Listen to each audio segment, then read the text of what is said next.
On my first day back in the White House, I will terminate every open border policy of Biden and the Biden administration and stop the invasion of our country. On Tuesday, we had the single highest day of illegal border crossings ever recorded. We had 12,000 in one day, many coming out of the prisons, many coming out of mental institutions all over the world. In Staten Island recently, 2 elderly World War II heroes and a Korean War veteran were thrown out of their nursing home to make room for these illegal alien migrants. They were thrown out. They were 94 years old. This is just one more reason why, upon my inauguration, we will begin the largest domestic deportation operation in American history.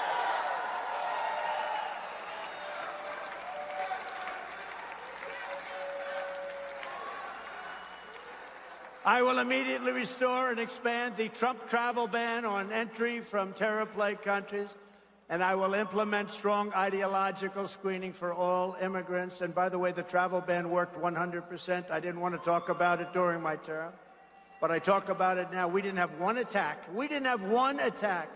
We were safe. And you know who else was safe? Israel was safe, and Ukraine was safe, and Taiwan was safe. They would have never done it.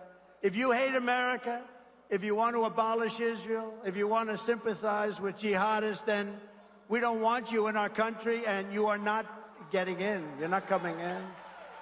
I will terminate crooked Joe Biden's electric vehicle mandate on my first day in office. We want cars that will go far. You will be allowed to buy gasoline-powered cars, hybrids, and also you'll be allowed to buy an electric car if that's what you want. You will have your choice, and you also have your choice on schools. We will have school choice also. You'll have car choice and school choice. We will not force the trucking industry to go electric when everyone knows that it is economically impossible for them to survive. Crime in our Democrat-run cities is out of control like never before. Every one of them is setting records in murder and violence. Their court systems are rigged against people like you and me. The whole world is watching my trial, where I've been proven innocent every day. Every day. They have nothing. Alina knows that better than anybody. The case going on right now in New York State Supreme Court is a ridiculous, never brought before case, using a statute against me that has never been used, where a jury is not allowed. I'm not allowed a jury. And where a radical left judge has refused to let go of the case which was brought by the most corrupt attorney general in the United States, working close association with Washington and the DOJ. They're working in very close association. And if it was brought, it should have been brought in the commercial division. This judge would not let it go. I've proven my innocence. Literally every single day we prove total innocence. The clubhouse-appointed, highly partisan judge, who is crazy, ruled violently and viciously against me before he ever knew what the case was about and before we even started the trial. He ruled against me before the trial was started. It should have never gone to court in order to make the case for the racist Attorney General, Letitia Peekaboo James. He had to get the values of my properties down very substantially from the true values. So he stated, as an example, that Mar-a-Lago in Palm Beach, Florida was worth $18 million, when in fact the real number is anywhere from 50 to 100 times that amount, maybe higher than that. An unassailable expert testified just this week that is worth much more than $1 billion. Another highly respected expert witness in the case testified on Thursday to the Attorney General, "You really ought to be ashamed of yourself for bringing this case against this man."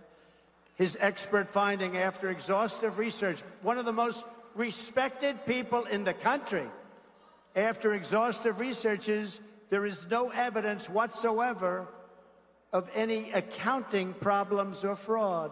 There is not a single reference to a violation of any accounting provision. He concluded by saying if Mr. Trump was his student at the Stern School of NYU, where he's a top professor, one of the most respected people in the school, President Trump would get an A on his financial statements. He would get an A. In over 40 years, he said, I've never seen a statement that provides so much detail and is so transparent as these statements. These statements also have an ironclad disclaimer clause stating that the user must use his own due diligence and analysis and not rely in any way on the statements. Right there, we win the case, but this guy refuses to acknowledge it. The prosecution's star witness, their only witness, stated on the stand loud and clear, Boris, that he lied. He said he lied. I lied. It was like Perry Mason. He said he lied. You did a very good job on that, Alina. I'm proud of you. This was like Perry Mason. At the end, yes, I did it. I did it. It's always the last 3 minutes. It was like the last 3 minutes, too. He said he lied. He actually said he's the only witness they had. So we asked the judge to dismiss the case, and he said, no way I'm dismissing. It's a hell of a thing. It's a kangaroo court. This judge couldn't care less. He's out to do a job on all of us, and we cannot let it happen. An appeals court threw out approximately 90% of the case, was thrown out. But this judge openly refuses to honor the appeals court decision as he trudges forward.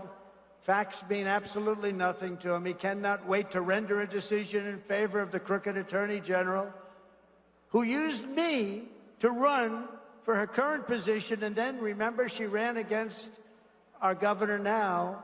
She ran for governor, and she failed, only getting a few points in the polls. She dropped out. She then went back to the Attorney General's office stating that she had something very big to do. You know what the very big is? Me. She's a vicious lunatic. She's an incompetent. You know, as everybody knows, she was the one. She sued ExxonMobil in 2019. Letitia James, in a much-watched legal battle.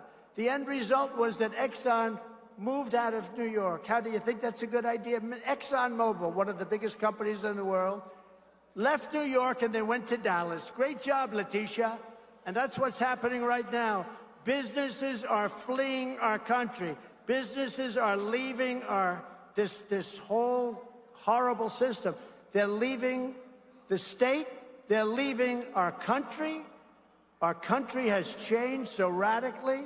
It's business unfriendly, and they're going to other places. But they're fleeing New York State, and no businesses are coming back. Nobody wants to come back into New York State, but they're actually fleeing to other countries. She and the judge are having a great time together as they mock the system and disregard the appellate division's decision with a laugh and with a smile. I've never heard of a case where you win in the appellate division and the judge says, I don't care. I'm not going to abide by the appellate division. That's what we have.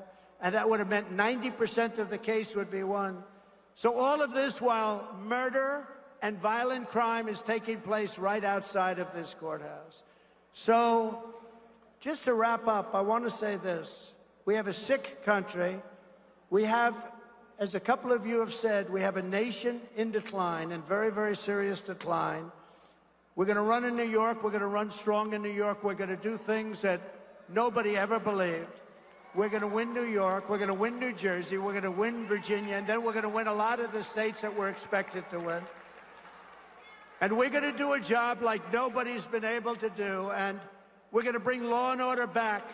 We're going to do something that I will say is slightly controversial, but it shouldn't be. We are going to indemnify policemen and precincts and states and cities from being sued. We want them to do their job. Our police and law enforcement has to come back, and they want to come back, and they want to do their job, and we are going to indemnify them so they don't lose their wife, their family, their pension, and their job. We are going to indemnify policemen and law enforcement, and we're going to tell them to get out. We love you. Do your job. So I want to thank everybody. Mr. Mayor, I want to thank you very much. I want to thank everybody for being here. This is a record crowd. This is a record time. We're going to be back in New York a lot. We're going to actively campaign in New York. We are going to win the election. We're going to win this great state, once great state.